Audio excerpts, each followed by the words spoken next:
Hey all, Tom Moran here from Tom's Big Spiders. Well, this video has been a couple years in the making. A couple of years back, I was contacted by Erin Cashel, who does a lot of breeding, especially some Ephobopus species, and she was a little angry with me, tongue-in-cheek, that I didn't have any Ephobopus species or Ephobopus species, whichever way you want to pronounce it, to present. I hadn't done any husbandry on them. I hadn't really spoken about them. Now, the truth was I did have an murinus years ago that I raised up. It was a mature male, and I generally don't like to make videos with the mature males. They're just not as pretty as the females usually, so I didn't get it done. So she sent me a bunch of slings, and I made the promise that when the time came, I would do a genus review. Well, we are here, and it is time to do the review, and I'm super excited about this. Again, during the summer, I have more time on my hands, so I kind of held off on this one until A, I got the containers, the enclosures I wanted to use for it, and then B, had the time to sit down and do it. So Bill and I went up to the tarantula room the other day, and we rehoused 4 species of it. We have E. murinus, E. rufescens, E. uatuman, and E. cyanognathus, the blue fang. And again, the common name for the majority of these, we have the red skeleton, we have the emerald skeleton, we have the skeleton tarantula, and then I'm going to call it the blue fang skeleton. It's not a skeleton, but anyway, they look very similar, and I hate that it doesn't have skeleton in the name. There you go. We're going to go ahead and rehouse these guys. I'm going to talk about the care. They're all young adults now, and again, when I do husbandry videos, I love to wait until they put on some size so it shows I know what I'm doing. Anybody can pick up a spider, have it for a couple weeks, and say, hey, this is how you care for them. It's another thing entirely to have the evidence and the proof that you've raised them all the way up. So enough of me talking. Let's take a look at Ephobopus and rehouse 4 different Ephobopus species. All right, to kick off this Ephobopus or Ephobopus extravaganza, we're going to take a look at what I'm going to be putting them into now that they're sub-adults. Now, this video has been a long time coming, so I've had a lot of time to kind of think about what I wanted to put them into, how I wanted to arrange the enclosures, and I did identify these enclosures very early on as ones I wanted to use, so that anybody that has watched my other videos, I've used these a couple times now. I put a Formictopus cochleus vorax into one, and then I put 4 OBTs into them. Now, I was eyeing these enclosures here. These are called the Authentic Joy enclosures. They are acrylic, really, really nice, thick acrylic, well made. The first batch that came out, and this has happened with just about every new enclosure company I've ever purchased from. The first batch, there's problems. So the first batches of these were a mess. They were falling apart. She went ahead and replaced all of the enclosures for anybody that had these issues.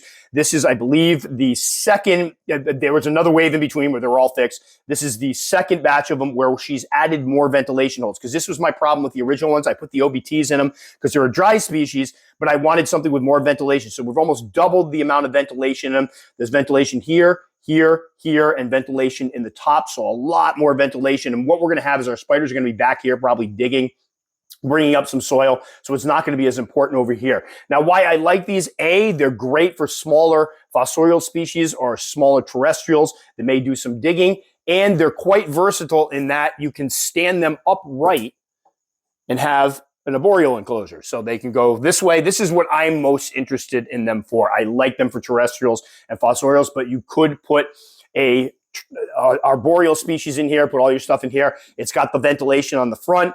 For folks who are looking for ventilation and some cross ventilation, remember, having them in a stagnant room where there's no airflow really doesn't do anything. They just sit there. So anybody that had these up on a shelf, if you had a fan, oscillating fan going in the room, bringing just a light breeze, that would help air the whole thing out. But I do like the fact that they're versatile. They hold a lot of substrate as an arboreal. So if I wanted to put a moisture-dependent arboreal in here that might do some digging, I could. And when you lay them on the side, as you can see, because of where the positioning is, I could fill this with quite a bit of substrate for a fossorial. And that's what attracted me to these enclosures. So I've been eyeing them for a while. She made the changes, added more ventilation. So we're going to use these for the Ephobopus species. Now, as far as the size of these, they are 10 inches high, pretty deep, by 7 inches across by 14 inches this way, or 25.4 by 18 by 35.5 centimeters, which was just about perfect for what I wanted for these burrowing medium-sized species. Now, as far as the substrate, hopefully what's showing up here, is the level showing up?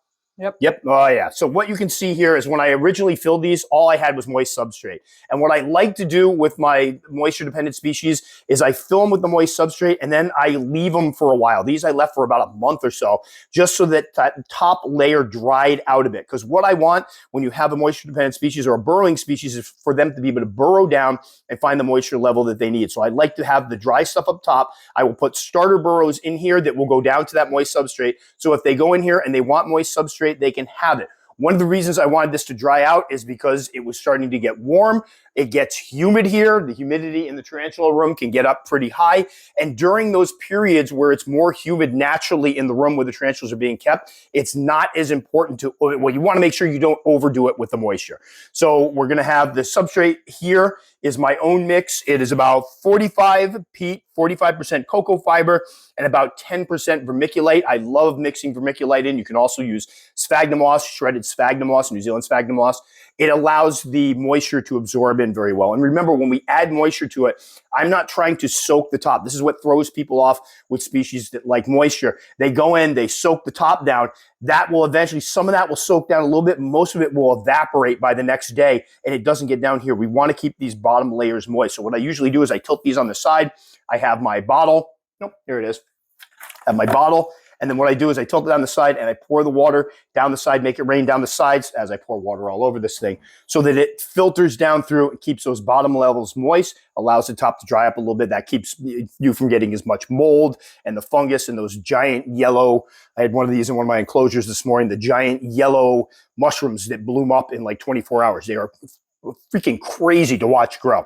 So the substrate could you use? I had a lot of folks like, why did you stop using BioDude? It was only because it was getting too expensive for me. Honestly, I love the stuff. It's great stuff. But when you start, this here to fill these enclosures up would have been a lot of money in substrate. So I'm more into mixing my own. That's how I started off. I've gone back to it and I kind of like it because I can mix them for whatever I want to use specifically. So what we're going to do, we got just as far as the depth of substrate, if you notice, the cyanognathus over here, I gave it a little short. This one's more about 4 or 5 inches to 4 or 5 inches in the back because both my cyanognathus created a turret in the back. So that's one of the things that Ephobopus species are known to do. They may burrow, but they may also take some of that debris and they build a turret up the side. And we'll see that when we do the actual rehousing. A couple of them have done that. So because both of mine did that, I wanted to give them that same opportunity here. So we left a little space up top. Also, note on setting up species that are going to burrow. Don't forget that if they burrow, they're going to be bringing up all of that substrate to the top. So you want to make sure you leave room up to in the top for it. I've done this before where I've filled them all the way up to here. Next thing I know, I have basically a tub that's completely filled with dirt. Always leave room up top. In this case, we're going to leave room up top for them to deposit the substrate that they pull out when they make their burrow, or some room for them to make that turret if they wanted. So that's why we're leaving some space up there. Never, when creating fossorial enclosures, rehousing, especially a lot of the old world species that may do some digging or they may do some webbing, always leave that room up top. And if Billy wants to come over here, I'll show you what we're working with as far as what we're putting in the enclosures. Moss, I have 2 types of moss. The terrarium sphagnum moss, I believe it's, Galapagos. You can get on Amazon. It used to be dirt cheap. It went up to like $10 a bag, but it's still worth it as far as I'm concerned. I like this stuff for around water dishes to absorb and hold on to some moisture. This stuff is the New Zealand sphagnum moss. I use this as well. It just doesn't look as pretty because obviously it's tan. But I like this stuff to put in the back around and shove kind of inside starter burrows. They can use this stuff if they want to construct a turret in the back. We've got leaf litter. I believe it's magnolia. Pretty crunchy. We're going to have to break some of this up. Plants. Now, I just bought a bunch of plants. Heads up on the plants. I've been buying these really cheap ones. Obviously, they can be used in terrariums. This looks more like aquarium on Amazon, and I get some really good deals on them.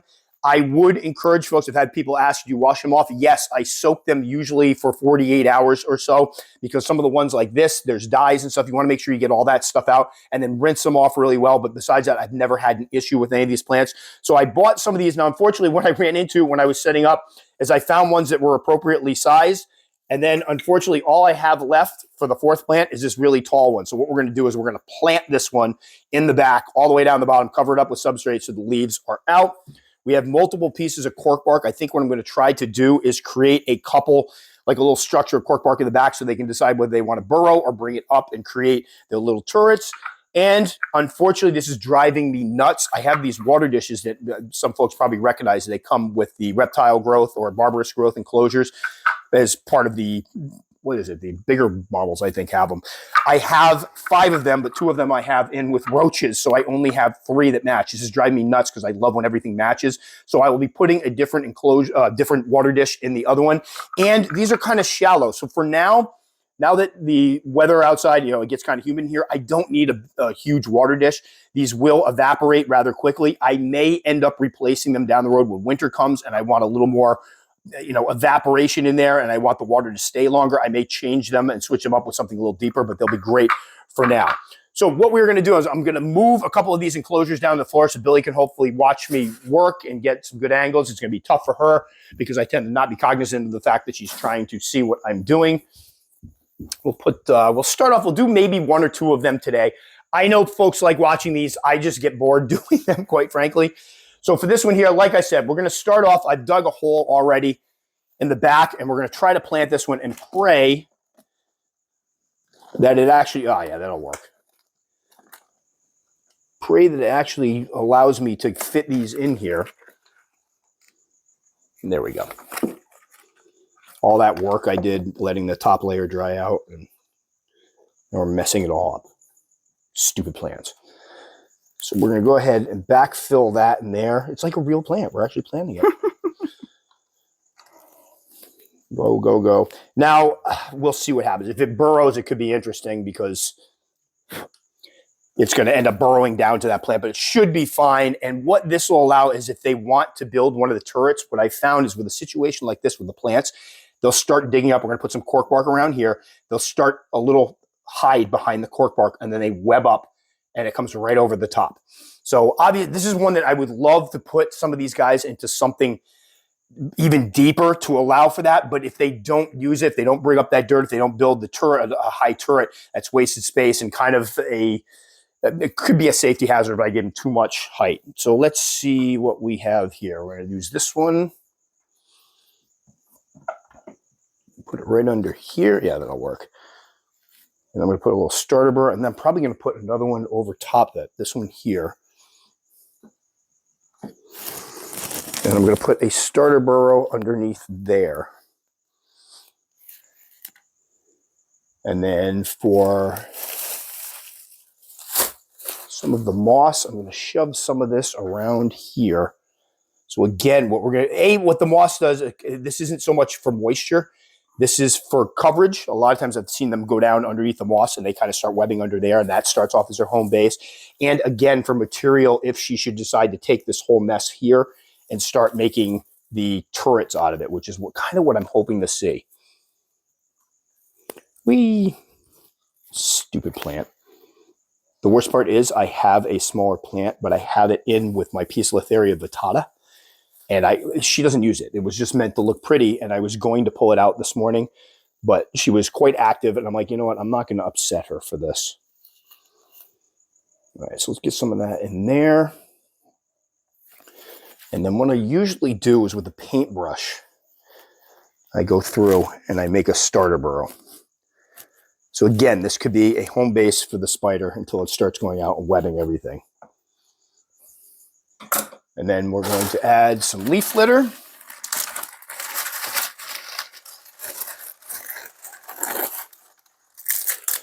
We'll crunch this stuff. Oh, a little ASMR.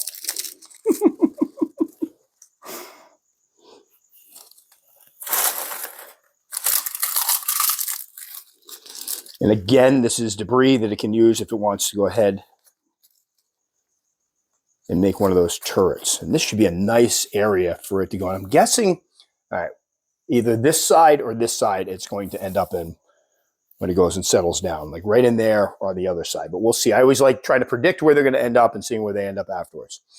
So that one's looking pretty good. And then obviously I will put these in after the spider's in, but the water dish, and I like using the water dish to tamp things down. The water dish will go right in there, which is good because the water dish, which will be basically evaporating as things get warm in here, is right by all that ventilation area, which is good because the top, I think I showed the top off, right? Well, I'm gonna grab a top so I can show top is also well ventilated. So this spot here will allow that extra moisture to escape so it won't get too nasty in there. What you don't want is a situation where it's a stagnant enclosure where you're getting all kinds of condensation on the side. That's not a good thing. You want that airflow. So there's one setup. So let's go ahead and get this out of the way. We'll do a second. This is kind of fun. All right. So this one I think I'm going to use my brain first. Stick some of this in here before we put the other stuff in. And this one we're going to give, which one do I got here? Murinus. Use this one right here.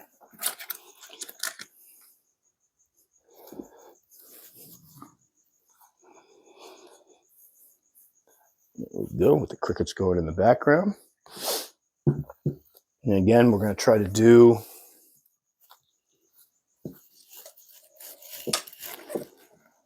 put a little hole in there.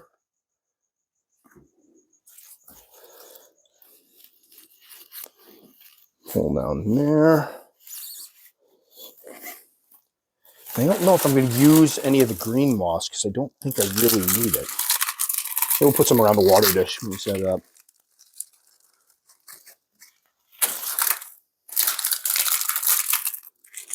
Crunchy.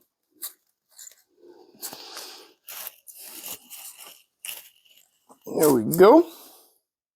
Just go how much? We can probably do the other ones. Get that one out of the way. Next we have rufescens.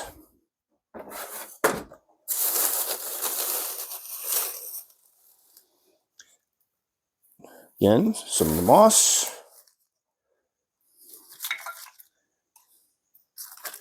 This plant here. Now, these, I think this is one of the silk plants. The silk plants are great for webbing because the web will stick really well to the silk plants. The only problem is poop and webbing won't come off it when you try to clean them up. So it can be a nightmare to clean up. And that's what I had with this one. I soaked it. I tried to get all the poop off. I mean, it's clean, but there's still some poop stains. What's a little poop stain, right? And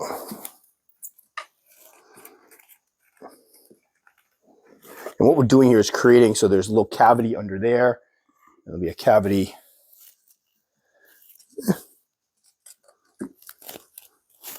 there. Give them a couple different places to go for.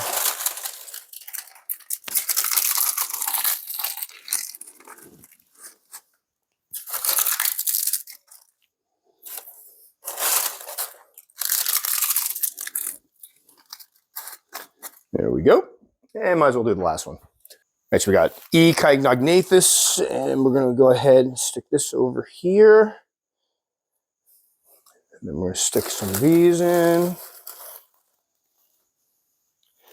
This is the one I hope kind of builds the turret.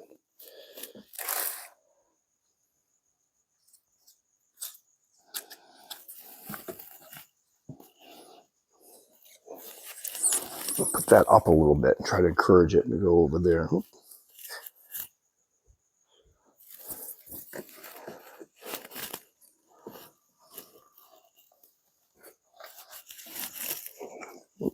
Starter burrow.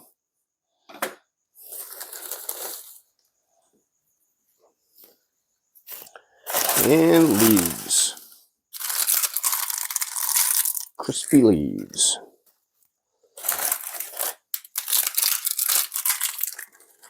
There we go.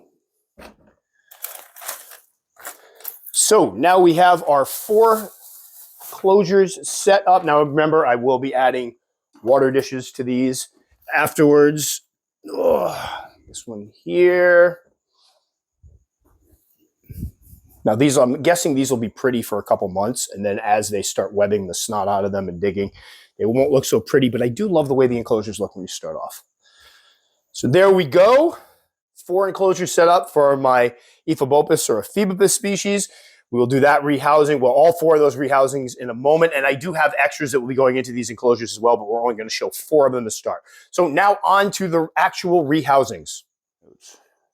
All right, so we're going to start this one off with the cyanognathus, or the blue fang. It's called the blue fang because the spider's Clarissora are a bright blue under a radiant blue under light. I'm going to try to flash up a picture of one I got, or a video I got of mine hunting where I caught some of that blue. They're very tricky to catch out because, again, every single one of these spiders we're going to be rehousing is very shy and very skittish. So I just want to make that very, very clear. But I got these ones. I have no footage of these because I got them in January 2023. After I got the other ones that we're going to rehouse, and I was too tired to do a video for it. So apparently we have nothing of them. I thought I did a video of these guys, but I couldn't find it when I looked it up. I don't know if I combined it with something or what. But anyway, awesome spiders. Smaller species. These guys supposedly get to be about 4 to 5 inches or 10 to 12.7 centimeters. So a 4-inch female is actually sexually mature. So probably medium-sized spiders overall. And we'll be pretty much saying that for all of the Ephobopus species that we're going to rehouse today. So when I got them as slings, just a heads up, I'm going to show some video, older video of me rehousing some of the other ones. As slings, I would keep these guys either, if they're smaller slings, in dram vials. Larger slings, I kept them in the 20-ounce deli cup. And they basically have to ventilate the deli cups. I put in a couple inches of substrate, kept the bottom moist, tried to keep the top from getting too wet, a little sprig, a little leaf or something for cover, and some sphagnum moss is great to give them something to hide beneath before they start burrowing. And then what mine all did was they burrowed down and they webbed up top. So I did find it very tricky to find out when they were in pre-molt because they wouldn't necessarily close up their burrows when they were in pre-molt, and I couldn't see the spiders, so that became tricky. So what I would do is usually when I started to feel like they'd be in pre-molt, I'd pre-kill a prey item and drop it on top. So that way, if they weren't eating, I could pluck it out the next day and the prey item wouldn't harm them at all. So what they are in now are these here, which are the Sterilite latch containers. I love these for my juvenile species, and they offer a decent amount of space, or large slings, and Billy wants to take a peek in there. Maybe, I don't think we're going to see her fangs because she's down there, but she's down in that hole in there. Nope. These containers are 7 5/8 by 5 5/8 by 6 inches high, or 19.4 centimeters by 14.3 centimeters by 15.2 centimeters. When I set these up, I'll show some of the, again, the rehousings, but I had a few inches of moist substrate in them so they could do some burrowing. I put some cork bark leaned up on the side so they could either burrow underneath there or you'll see one of the specimens we're going to rehouse later did one of the turrets up the top, and then obviously some sphagnum moss and a water dish. Now this one here, when I rehouse her, you can tell I left the old enclosure in. What she did was originally created a web burrow into that old original enclosure. So that was originally her burrow right there. And then when this got too tight, she went out, dug over here, and then webbed up over here, which I thought was pretty cool, which is why we're going to focus on this one today. Now, we're going to try to get some images of these guys when we get them out.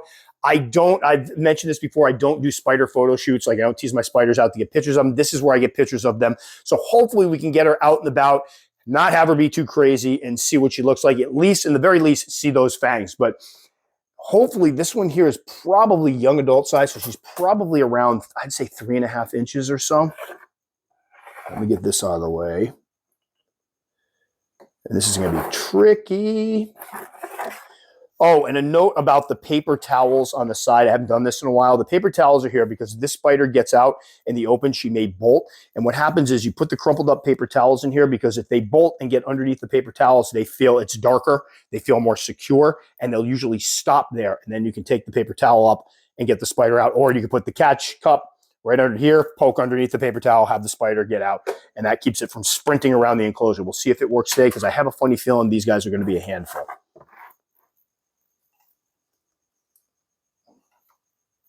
This whole, okay, let's get some shots of her there. I'm going to get catch cup ready. Of course, she's covering up her Clarissora, which are the appendages that have the fangs attached to them. I don't see the blue. Gorgeous. I love the yellow banding. Really pretty. Is stunning. All right, you know what I think I'm going to try? I'm going to let you get some footage. Hopefully she doesn't move, because I think what I'm going to do is I'm going to put the smaller catch cup in front of her and poke her butt and see if I can't get her in it. That is, blue fang aside, that's gorgeous. I love the yellow banding. That's really, really vibrant. No. Nope, there's the blue. look purple. Darn it. All right, let me see if I can get her out. She's so cute. Well, that's what happens. This would have been the easiest rehousing ever if I had.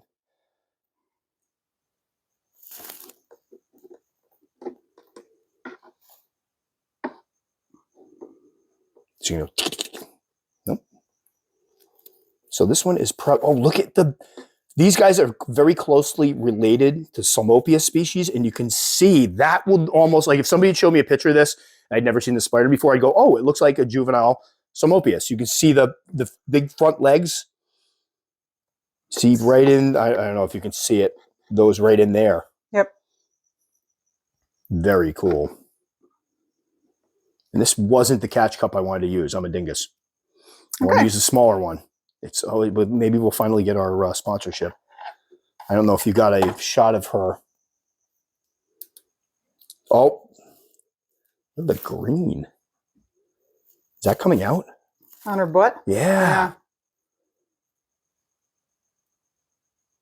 This is stunning. It's a shame. The only issue I have with these guys, now heads up, obviously anybody that's watching my channel knows I love fossorial species. My big thing is when you see a fossorial species out, it makes it worthwhile. Even if it's once a year, it's all worthwhile. Some people aren't into that. And I've had people go, why would I want to keep just a thing of dirt and I never see the spider?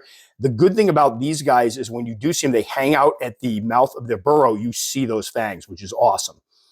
All right, I'm going to go ahead and try to get her into this new enclosure, which is going to be quite big. There you go. There we go. Damn, she's fast. Yeah, this is a fast spider. Holy Moses.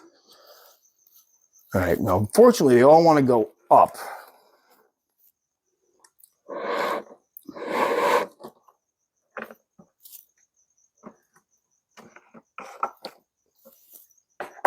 We're going to shoot out of this like a Yeah, cannon. I know. I was just thinking that. I don't think I cut up cardboard.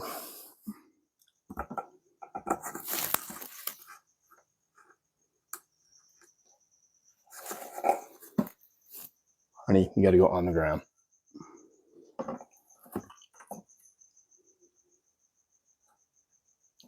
if you want to hang out for a little while, that would be fantastic.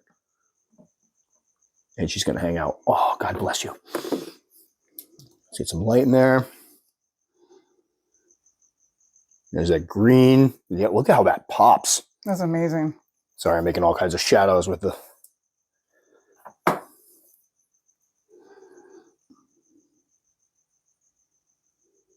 Wow. Then you see the blue. Barely see the blue. Yeah. She almost camouflaged in with those leaves. Yep. Those yellow bands are amazing. Yeah, I think that's just a striking feature as the blue. All right, so let's let her go and do her thing while we put the cap on this. I might ease her over to... Oh man, I got to got the blue? Got the blue. Oh, perfect.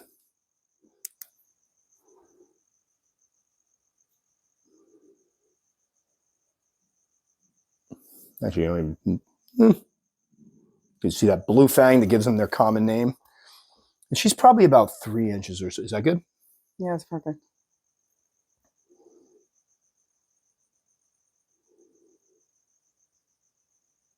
Gorgeous. Not talking a lot on this one because it's just so darn pretty. Now, what I'm hoping that this one will do is settle somewhere around back in here. Start there, start webbing, and then I'm hoping, we'll see. Either she'll burrow, she's got plenty, she can go into this hole right in here. There's obviously a starter burrow in there. Start burrowing in there, or come up top, start webbing, and we get one of those turrets. So we've given her definitely enough debris to make the turret out of it. We'll see how it goes. But stunning. So I am in awe of this one. I've never really seen one of these out and about. So to actually see the blue, I just think is an added perk. The rest of the overall appearance with that gold banding and the green on the abdomen and the green on the carapace, just stunning. So we're going to go ahead and let her settle down. And we're going to go on to the next one. Whoop, there she goes. This over here. Ooh. Who should we do next? Let's do Outtman. Oh, there we go. And I'm going to take the water dish out. I think I mentioned this earlier, but I usually don't keep the water dish in there while I do the rehousings because it can get in the way.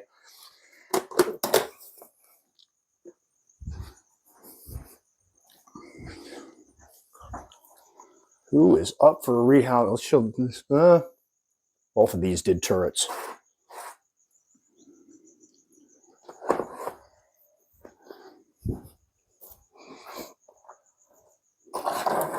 All right, so this is one of the Ephobopus or Ephobopus uatumans. And you see this one here. That's the turret I'm talking about. It webbed all the way up the top, all the way up. This used to be connected to here, and this is when I knew they were ready for a rehouse. So she had like a little tunnel, and when I dropped crickets in, she'd come out, or roaches, she'd come out here and go hunting, and then scramble right back up and go down into her burrow.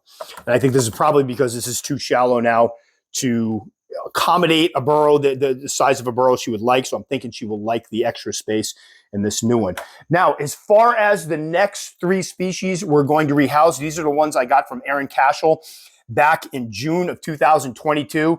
She had told me I need to get Ephobopus species. She breeds them, a very prolific breeder, especially with the Ephobopus. She's always got Ephobopus available. And she sent me 3 of the species, which were murinus, rufescens, and uatuman. And I had the slings. I've raised them up. We did the rehousing. The first rehousing we did was in January of 2023. And that's when we moved all of them into these here, the juvenile enclosures. So they grew rather quickly early on. And I think part of it I wasn't realizing is that they're a smaller species overall. So they didn't seem to be putting on a ton of size, but they were actually marching right onto adulthood rather quickly. So now we got them in June of 2022. We're in June of 2024. So it's 2 years later, and we're putting them into their adult enclosures. Now this one here, I think I may have some footage of this one out and about. I can't remember. I caught one of them out, and I was so excited about it. It's July, not June, just so you know. It's July? Yeah, it's oh almost, God, I gotta July go back. is almost Oh over. yeah, okay, it was close enough. June, July, same thing. It's one of those J months, like March and May. So apparently I cheated with these too. I just dropped it in. Now, the last one made it so easy for us that I'm going to go out on a limb and say this one will not.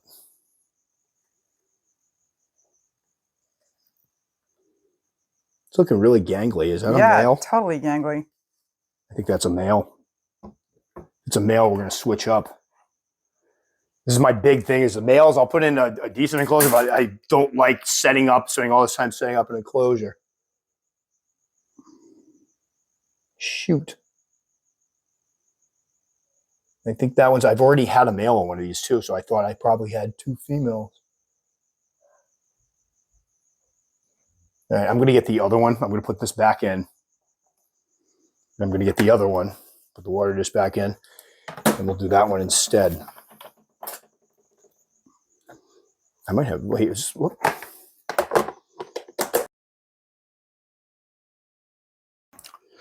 All right, I will check on that other one later to see if it's a male. We'll do this one instead, which I didn't want to do because her enclosure is a disaster. Like this one is really, you can see that web turret. She went right up the side here. You can see where she pulled in the cork bark, the leaf litter, and that's what we're talking about as far as a turret. And that's why we're giving them extra room. So this will be a good one to put in here because I did give them extra fake foliage for the turreting.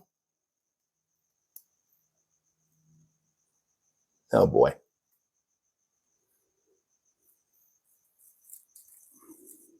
Nope. Holy Moses. She is all the way down there. A wee one. Pretty little spiders. Now the uatuman, the common name is the, what is it? The red skeleton tarantula? No, emerald skeleton tarantula. These are the guys that are supposed to have the green on the carapace and the abdomen, which I think you can kind of see the abdomen there. Some of that green. So what we're going to try to do is we're going to prod her out into the smaller catch cup and see if we can't get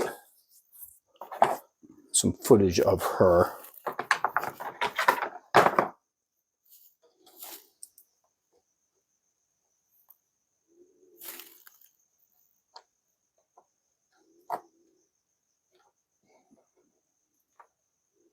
No, you got to go up there. See if we can get shots of her. She's looking pretty chubby, so she's probably in pre-molt. You can see those back legs.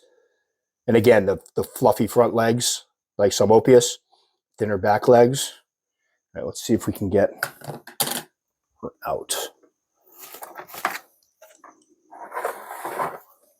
And we're not going to mess with her too much because if she is in pre-molt,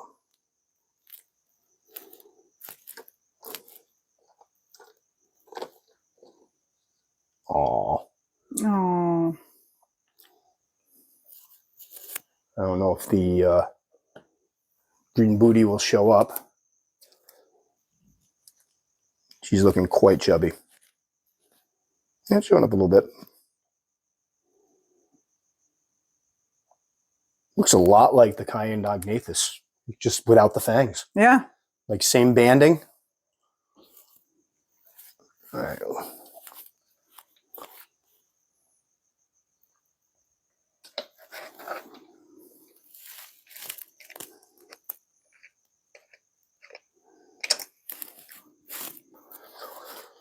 All right, honey, run free.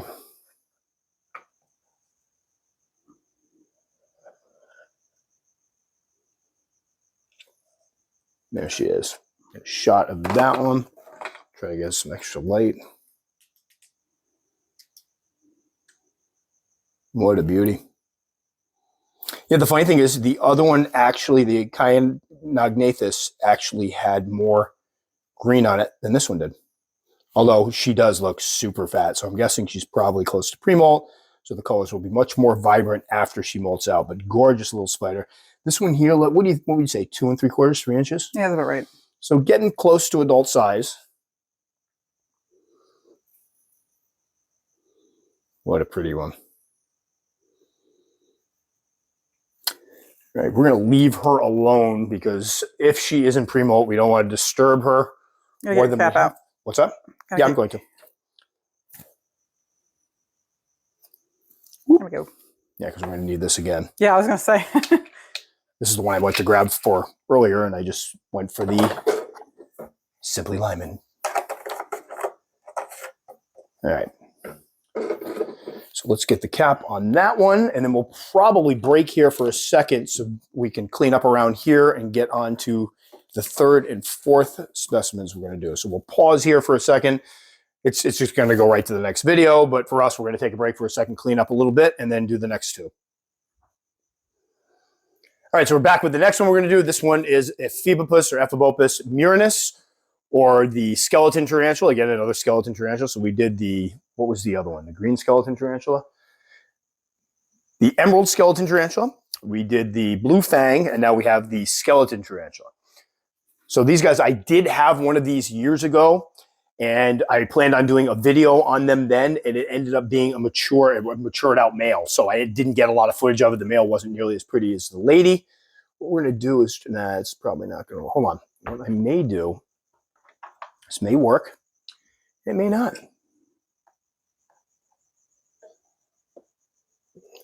Darn it.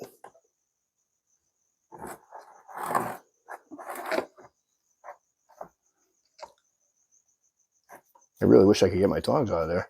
Well, there's the legs. I don't know if Billy can get a shot of that. Those legs are gorgeous. That's what gives them the name skeleton tarantula.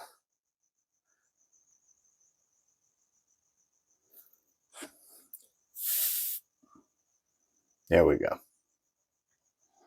You can see it looks like little bones on their legs. I was so interested in these early on when I first got into the hobby. I was so excited about getting one because I read they were New World species, and then I did a little more research and found out that they were fossorial. They needed moisture, and they could be a little bit defensive if caught out in the open. So I passed on them for a while, but then I finally got my male and loved him, but was really upset when it turned out to be a male. And then finally we have what I believe are 2 females.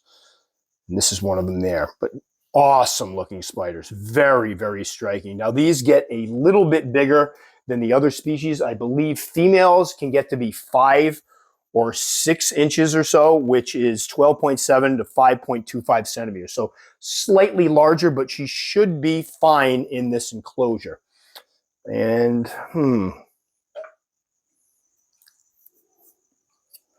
No. Ah, you punk. Make it easy for me.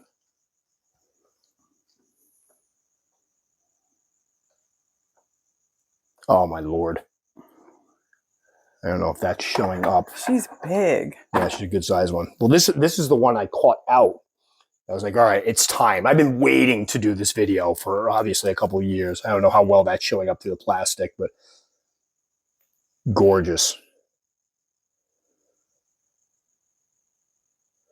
I'm going to try to get her into the new enclosure and hopefully she'll hang out a bit.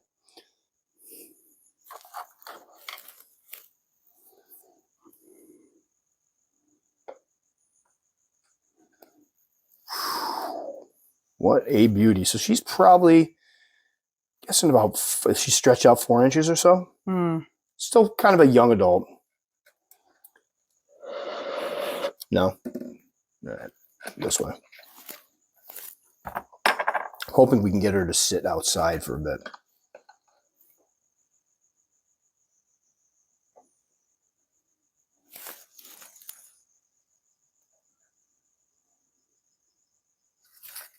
Ooh, Lord. You're attacking the brush? Yeah, she's got the brush. Honey, I need that.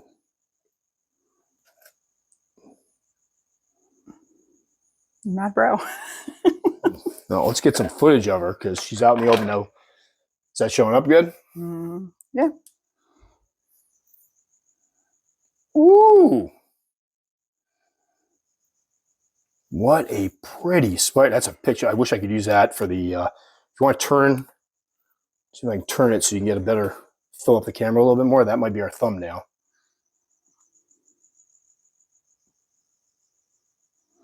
What a great shot. You can see that light-colored carapace, the browner hairs on the abdomen, the black femurs, and then all down the patella, down the lower legs, those bone-like patterns that give them a name, skeleton spider. And obviously, being a fan of everything horror, you have to have the skeleton spiders. What a beautiful girl. All right, we're going to let her settle down. Although she calmed down pretty well after she told me she didn't want me shoving that paintbrush up her butt. Go figure. We get the top for this one. We'll Billy get some more shots. Yeah, that's going to be our thumbnail. And again, I will put the water dishes in after. I always like to mention that because somebody will come on and go, you didn't put a water dish in that. Like, I always put them in. Usually Billy, anybody that watches the videos knows Billy will remind me at some point, you didn't put the water dish in. All right, so let's get ready for the next round. Now, while we're getting ready for this one, I'll talk a bit about behavior for these guys. From what I've seen, and this goes for all of them, very, very shy, skittish spiders. So very shy. They don't want to be bothered. They want to be left alone. They want to go in their burrows, but very skittish, meaning that if you catch them out in the open, I've had them race around. This one here in particular, I went to feed her. She got startled by the prey item, and she basically did a couple laps around her enclosure, went back down in her burrow. Or what you saw earlier, they will throw up a threat posture and they will attack if they're cornered. And you can't blame them. I mean, obviously anything, I don't call that aggressive behavior. A lot of folks will sit there and say, well, they're aggressive spiders. They're not aggressive. It's a spider that's threatened. It's going to defend itself. And if it's cornered, it doesn't have very much left. If you're a predator, you're a huge predator. The only thing it can do, throw up its legs, make itself look bigger. And if you try to come in to grab it, bite you, so that hopefully you leave it alone. So we're going to go ahead and put this one down here. And we got our last one.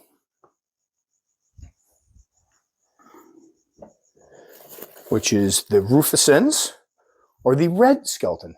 Right? Is that what we got here? All right, and this is the one I think I caught out. It wasn't the other one. Get this out of the way. This is already starting to get, you see where it's little moldy bolus. That's one of those things you want to pluck out. All right. So This is the one I rarely ever see. The other one I think is the one I catch out more.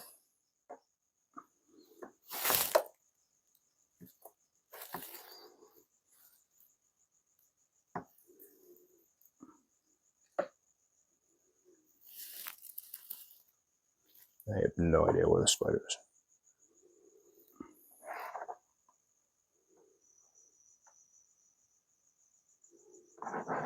Oh boy, no, she's not here. Oh, well, where's she? Oh boy. There's another one of the water dishes, so if anybody thinks I don't put water dishes in. I think she's in there, but I don't want to start digging. Yeah, doesn't look like there's anything else in here. So I'm going to put this over here and cap it. I'm going to try to figure out where this girl is.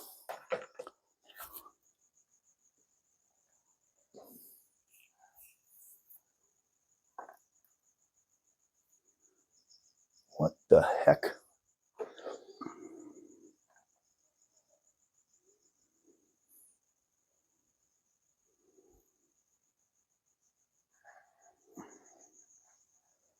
Up.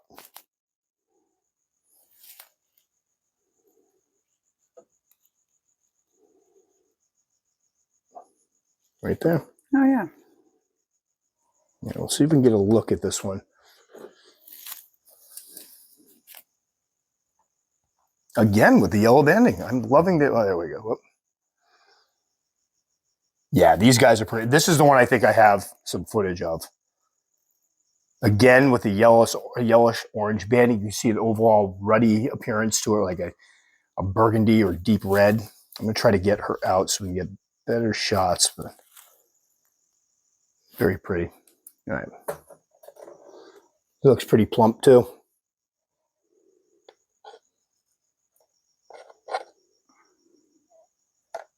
Ooh, good size. You're going to eat the brush, too, aren't you?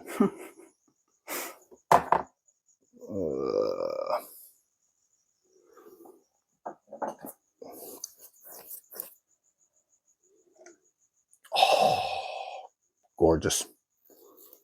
I'll try to get her down in here. Very similar appearance, all of them, with the exception of the murinus.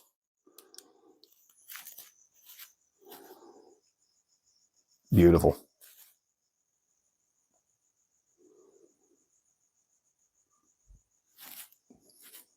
All right, let's get her in here.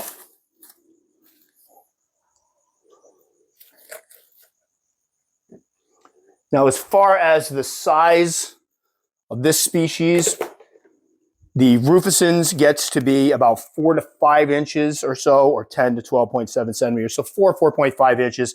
That's a medium-sized spider, not overly large. So I think they'll be fine in here, quite frankly. I was a little worried they might get too big for these enclosures, but recognize that 4-inch spider spread out is about that big. When they are moving around, they're about that big. She's going to be perfectly fine. All right, honey.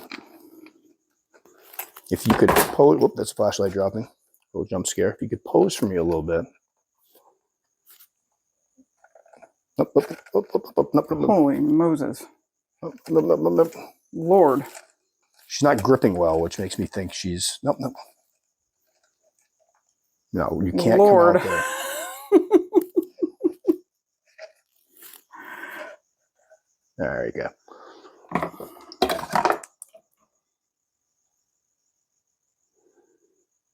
Oh, yeah, I love that coloration. Oh, there she goes.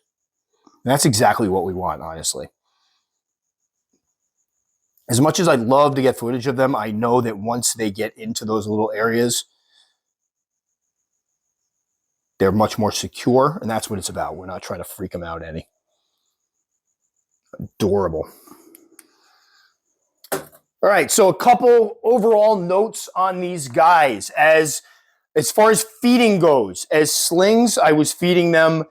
Usually I feed my slings once or twice a week. These guys I was feeding once a week. Again, it was kind of difficult sometimes to see if they were eating.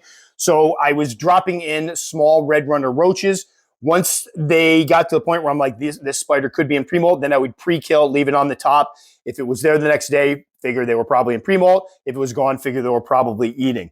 For juveniles, I fed my juveniles every other week or so. At that point, they were eating, medium-sized roaches, medium-sized red runner roaches, medium-sized crickets, something along that size. Now, when they're this size, I've been dropping in large crickets and they eat them, no problem. Behavior, we've gone over that. They are skittish. They are shy. Give them space. That's why Billy backs up. The reason why we have this enclosure set up with all this extra room, we want this spider to have space, be able to set up its home base, come out, feel comfortable so you're not right on top of it. They will throw up threat postures if they're cornered, but again, just keep in mind, it's not the spider being aggressive, it's defending itself because it feels like you're a threat. As far as temperatures up here in the summertime are around, always been about 80 to 85 degrees or so. Usually it gets 85. I try to cool things off a little bit, but at 80, high 70s, mid 80s. And then in the wintertime, I usually keep the tarantula room right around 73 degrees or so. It'll sometimes dip below that into the high 60s. They did just fine during those periods and grew quite well during those periods. And then again, they are known to be fossorial, but don't be surprised if they do build some of those little volcanoes, those little turrets up the side. I'm kind of hoping one of them will fill this entire area here with some type of webbing and a turret, and then I can drop prey at them. They'll come out and grab it. But awesome spiders overall, decent growth rate, fairly easy to keep. Overall, I have had folks say that they've struggled with those, and I did lose one of the murinus. Basically, I rehoused it, put it into a 20-ounce deli cup. It had moist substrate, had good ventilation. It just didn't live. Now, that was probably just failure to thrive, but heads up, when we did a while ago, I did a podcast like the most difficult slings to raise up, and a couple people said they struggled with Ephobopus. But my first one, my male, was just fine. The other two are doing just fine. These guys are all doing great. All right, so that will do it for the rehousings. I'm glad they went well. We're going to go ahead and rehouse the other ones off camera, but I wanted to show these off. I will obviously do updates as time goes on. What I'm hoping to show is some burrowing and some of that behavior where they actually go up top, web up, and create those little turrets. So Ephobopus species, we did the cyanognathus, we did the murinus, we did the rufescens, we did the Outtman. Amazing spiders, very excited to raise them up and grow them up finally. And a huge thank you to Erin Cashel, who is the one that obviously got me the majority of these. She said that I would love them. She was right. They're absolutely amazing.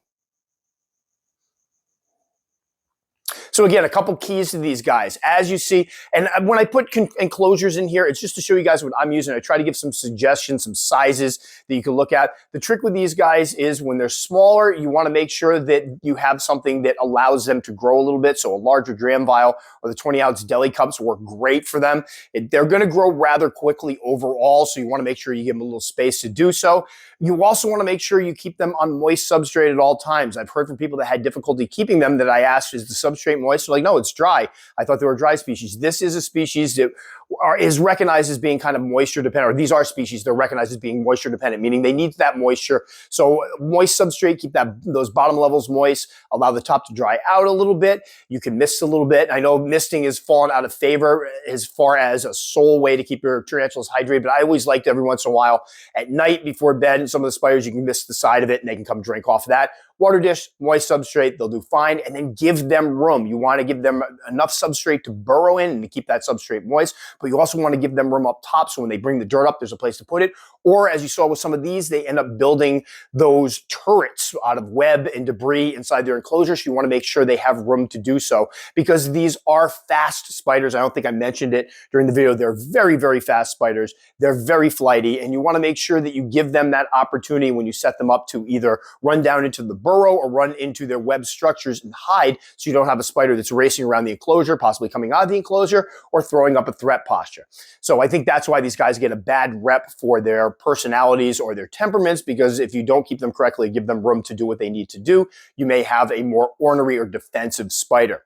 And a word on the enclosures. I've been following these since they came out. I do love the new ones, and I'm glad they have more ventilation. For folks who want to check them out, I am going to put links down in the description. You can get them at Amazon. I think they're like $50.99 or something with free shipping, or you can get them on her site. She did give me a code for folks to use that are coming from here to go see the video, but I noticed when going around her site this morning, everybody gets 10% off on the site. If you go on, there's a thing that keeps popping up. So I'll put it down there just in case it's only a one-time thing and you want to go back and reorder. But go ahead, check it out. They're really cool enclosures. She's doing other stuff. If I find something I think works great for spiders, you'll hear about it. You know me. If I find something I like to buy them, use them for myself, and show them off so people know what's out there. And I think these are really cool for smaller fossorial species, or even maybe medium-sized terrestrials that may want to do some digging. So the Authentic Joy enclosure is very cool. Really enjoying these. And if anybody else is out there has feedback on them, feel free to chime in.